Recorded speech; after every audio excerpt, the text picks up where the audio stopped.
नमस्कार, आप देख रहे हैं दिल्ली बाजार। मैं एसके रंजन व्यापार जींस की खास खबरों के साथ। अभी मैं मौजूद हूं एशिया की सबसे बड़ी अनाज मंडी नया बाज़ार में। 26 जनवरी को परेड निकला था और दिल्ली में जिस तरह से लाल हादसे के बारे में किस तरह की चर्चा है, आइए बात करते हैं दिल्ली ग्रेन मर्चेंट एसोसिएशन के पूर्व महामंत्री रतन लाल नवेटिया जी से। क्या बता रहे हैं इस आंदोलन के बारे में। रतन जी, दिल्ली बाजार में आपका स्वागत है। जी, आपका बहुत बहुत तहे दिल से धन्यवाद करता हूं कि आप समय समय पर इस बाज़ार के और दिल्ली के करंट इशू पे पब्लिक की राय को जान करके लोगों तक पहुंचाते हैं।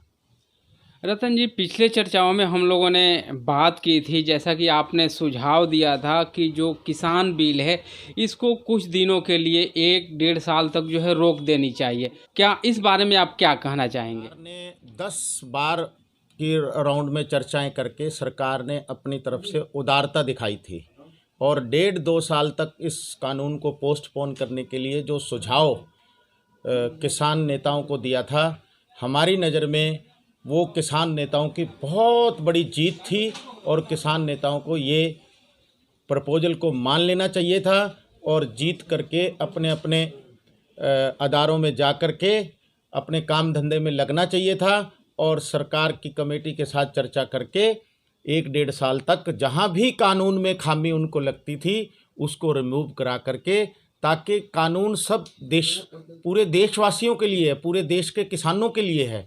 हो सकता है उनके लिए कुछ गलत हो, लेकिन बहुत से लोगों के लिए वो ठीक भी है। तो उसमें जो उनके लिए गलत है उसके अंदर अमेंडमेंट हो करके उसको ठीक किया जा सकता है। 26 जनवरी को ट्रैक्टर परेड के नाम पर लाल किले पर देश का धरोहर के साथ जो कुछ भी हुआ, इस बारे में आप क्या कहेंगे। रंजन जी, टीवी के माध्यम से जो हमने देखा, पहले राष्ट्रपति की परेड को देखा तो मन जो है, दिल हो जो है, बहुत गर्व से ऊंचा हुआ कि हमारे हिंदुस्तान ने तेजस्वी जैसे फाइटर को अपने हिंदुस्तान में बना करके हिंदुस्तान के गौरव को बहुत ऊंचा किया है। झांकियों को देख करके कि पूरे वर्ल्ड के अंदर हिंदुस्तान ने अपनी वैक्सीन डेवलप करके दुनिया को दी, तो उससे देश का गौरव बहुत ऊंचा हुआ। लेकिन जब हमने किसानों के ट्रैक्टर रैली के मार्च को देखा और वीडियो टीवी के अंदर देखी और लाल किले पे ऊपर जो बवाल कटा, उसको देखते ही मन में रोना आया और आंखें शर्म से झुक गई।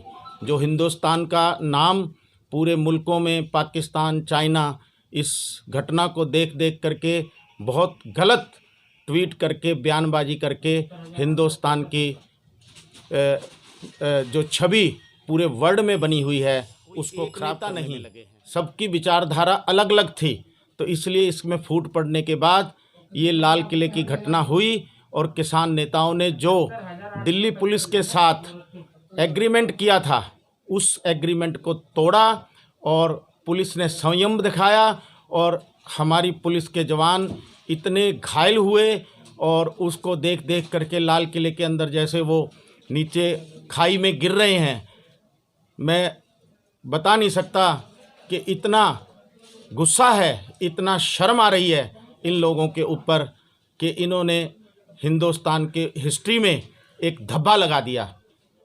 हाथ जोड़ करके बेनती करना चाहता हूं कि ये घटना के बाद आप सरकार पे दोष मढ़ने की बजाय दिल्ली की पब्लिक से माफ़ी मांगें और इस आगे की घटना को ये ऐसे दोबारा ना हो। शांतिपूर्ण आंदोलन को अगर आपने जारी रखना है तो कृपया, जैसे ट्रैक्टर रैली में पब्लिक का दिखा, वैसे दिल्ली की पब्लिक में भी रोष बढ़ता जा रहा है। राजनेता टीवी के ऊपर बहस करके अपनी अपनी रोटियां सेक रहे हैं। अरे, लोकतंत्र में सबको वोट का अधिकार है। अगर किसी को कोई कानून पसंद नहीं आता, कोई सरकार पसंद नहीं आती, तो हर 5 साल बाद इलेक्शन होते हैं। हम अपने वोट का लोकतंत्र के ऊपर अधिकार को यूज़ करके उसको सरकारें चलती हैं। लेकिन अगर कोई सरकार गलत करती है तो पब्लिक के पास एक वोट का, बहुत लोकतंत्र का बड़ा हथियार है कि हम उसको बदल भी सकते हैं। हिंसा से कोई काम नहीं होता। हिंसा से कोई काम नहीं होता।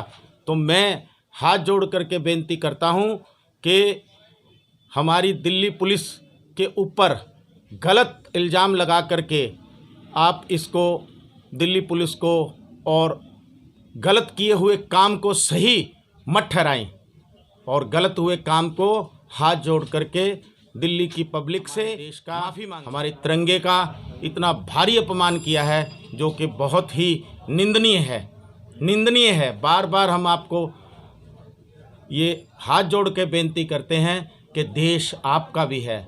आप तो कहते थे कि ये सारे पुलिस फौज हमारे ही तो बच्चे हैं, तो आपने अपने बच्चों को क्यों पीटा? आपने अपने बच्चों को क्यों पीटा? आप दिल्ली पुलिस की महिलाओं को सिर में लाठी क्यों मारी? वो भी तो एक इंसान है। नारा था हमारी जय जवान जय किसान, उसको ज़िंदा रखें। जय जवान जय किसान को ज़िंदा रखने के लिए अगर गलती हुई है तो गलती को मानना चाहिए। इतनी बड़ी घटना होने के बाद जो ये रूप में कुछ गलत तत्व जो इसके अंदर घुस गए हैं वो देश के लिए भी नुकसान है। और मैं राजनेताओं को हाथ जोड़ करके अपील करता हूं कि टीवी की डिबेट के अंदर अपनी मर्यादा को रखें और पब्लिक सब देखती है। अगर सरकारें अच्छी नहीं हैं तो हमारे पास लोकतंत्र में वोट। चैनलों से भी यही उम्मीद करता हूं कि जो लोग भड़काऊ बयान या भड़काऊ बातें करते हैं कृपया उनको डिबेट में मत लाएं। मन बहुत दुख पाता है। पहले शाहीन बाग में भी पुलिस पिटी और पुलिस के ऊपर इल्ज़ाम लगा, अब इसी तरह इस दंगों में भी पुलिस पिटी और पुलिस पे इल्ज़ाम लगा। हम लोग व्यापारी भाई अगर पुलिस ना हो तो हमें ये गुंडा तंत्र अपनी दुकान से घर तक भी जाने ना दे। कृपया इनके हौसले को मत तोड़ो, इनके हौसले को मत तोड़ो। मैं सभी राजनेताओं से अपील करता हूं कि पैरामिलिट्री फोर्स का हौसला बनाए रखें और इस कांड की जो 26 जनवरी को हुआ है घोर निंदा करें और सभी जो किसान नेता हैं इसके लिए दूसरे पे इल्ज़ाम डालने की बजाय अपने मन में सोचें कि ये आंदोलन हमारा किस ओर चला गया और इसके बारे में पुनर्विचार करें। और जो बॉर्डर हमने रोक रखे हैं वो कृपया हाथ जोड़ करके प्रार्थना है कि उन सभी को खाली करें। और भी बहुत तरीके हैं। दुखी हैं दिल्ली वासी, हमारा व्यापार हम कैसे तनख्वाह दें, फैक्ट्री नहीं चला पा रहे, अपना काम धंधा नहीं कर पा रहे, सप्लाई लाइन टूटी पड़ी है। आज ट्रकों के भाड़े डेढ़ डबल आप ही लोगों के ट्रक हैं, हमें देने पड़ रहे हैं। ट्रक भी 50-50 किलोमीटर का एरिया घूम करके दिल्ली में आना पड़ता है। कृपया इसके बारे में पुनर्विचार करें और सरकार की दी हुई प्रपोजल को आप मानें और वो आपकी जीत है। इसमें कोई हार या जीत का सवाल नहीं, लोकतंत्र है, लोकतंत्र की जीत है। डायलॉग से आप किसी रास्ते पे पहुंचे हैं और उस रास्ते को मानिए और बॉर्डर को खाली करके और सरकार के और बनाई हुई कमेटी में अपने जो भी आपके सवाल हैं उनको रखिए। सरकार मानेगी, क्यों नहीं मानेगी, और नहीं मानेगी हम अगली बार बदल देंगे। धन्यवाद।